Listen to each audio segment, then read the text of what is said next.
want to show you today a quick and easy technique using the Stamp Perfect or any stamping platform that you may have. Stamps and watercolor cards and a bit of gorgeous Phil Martin Sentimentally Yours watercolor blending and brushes pens. Now I have gone ahead and I have put set number 1 and set number 2 of the Sentimentally Yours all together. I tend to put a little sticker here with the colors because I like to reach at them quick and easy, but of course they are color indexed as they come in on the nib as well as on the end. Right, so what I'm going to do is I'm taking Tracy Hayes stamps, and this one is Keep Going. Love her style. You can find it on the website. She's super talented, super nice woman, Tracy Hayes. So she comes out regularly on Hochanda, so do look out for her shows. Now what I have done ahead is I have taken that stamp, the beautiful flower, and you can do this with any stamps that you may have that is an open stamp, the best. Now I have taken Pink Frog Crafts watercolor cards. I tend to use it all the time, so this is what the one I'm going for.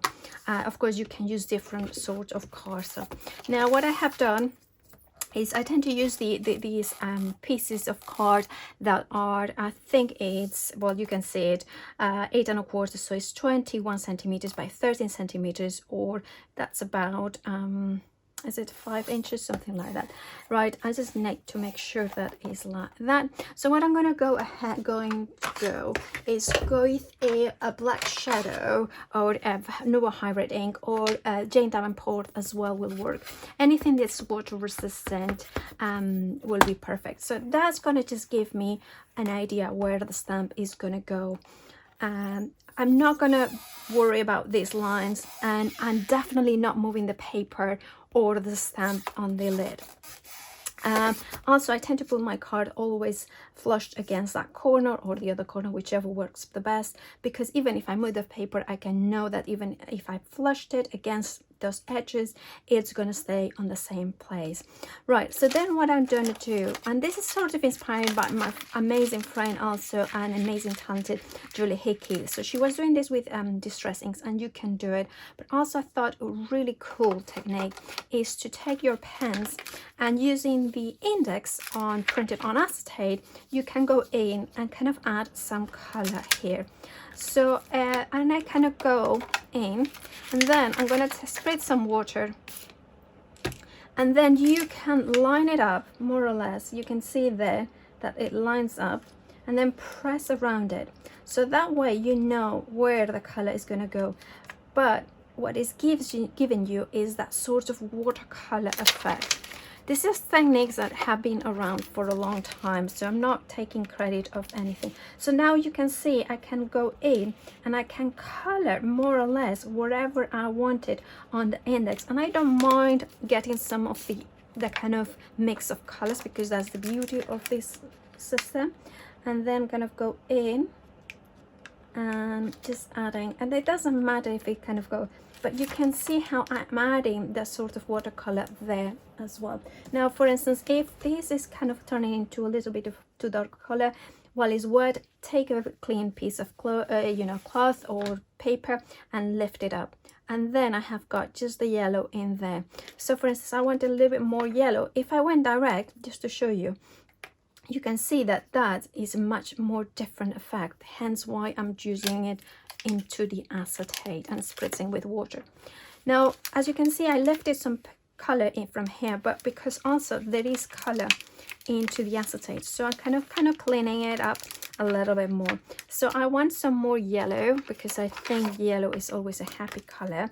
And then of course they are water-based, these Sentimentally Yours, and you can see how highly vibrant those inks are. Again, a little bit of water, turn it over and going in. Of course you can do it without a stamping platform, this technique. The reason why I'm using a stamping platform, you will see it in a second. You can see how it's just on those lines in there, really directed. Clean the acetate, and you can dry before layers with a little bit of how you say heat gun. Yeah, now I want some orange to bring a little bit of orange into the equation. I'm gonna go for a lighter one. And always you can test this, yeah, that sort of color. And of course I wanted them on the pointy one, so I kind of go in, and you kind of go in there. And I think Leonie did something similar to that as well.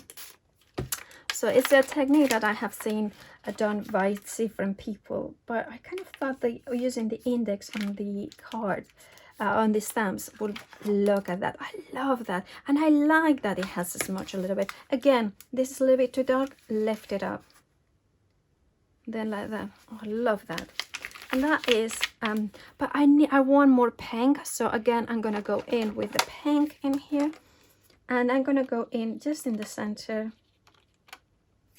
And you can go directly because there's quite a lot of water in there, and there you can see that. Then once it is like this, you can go and then go in a little bit, but you can see the differences. How can you go in and then like that? Yeah, I like that. And then you can do your coloring, but the reason is I wanted to use the index printed on the acetate to know exactly where to put the color, so to speak. Now the other thing you need to know about this is, of course, you can blot it as well.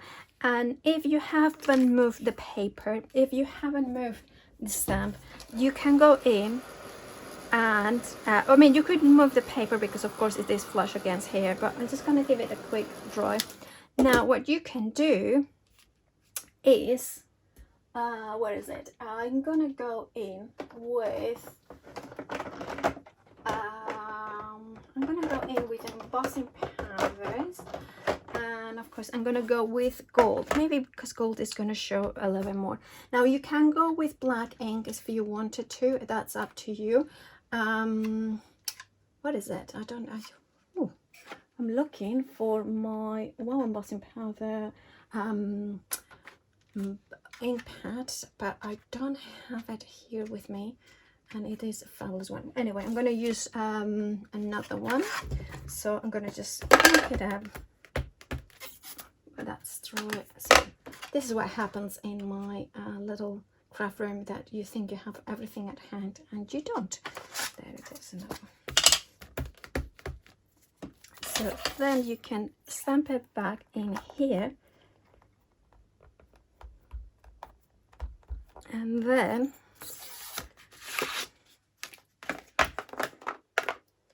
just take it in with the embossing powder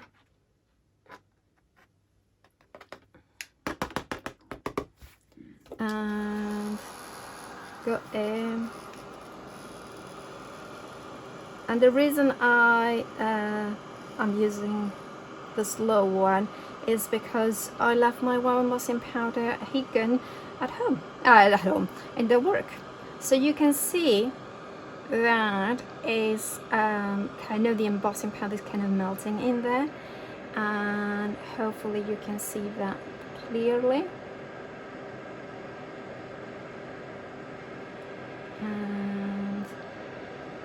And I have made sure that I haven't cleaned those speckles because I think it works really well. Now, of course, you could have a stamp and emboss beforehand, but that would have raised the image a little bit, so you wouldn't have been able to go into there. Now, of course, you can then go ahead and fussy cut it if you wanted to, but it's a different technique and a different way of using your your stamps, which is double stamping but using the acetate index to color in with your watercolor markers. I hope you have enjoyed it, and join me soon. Thank you.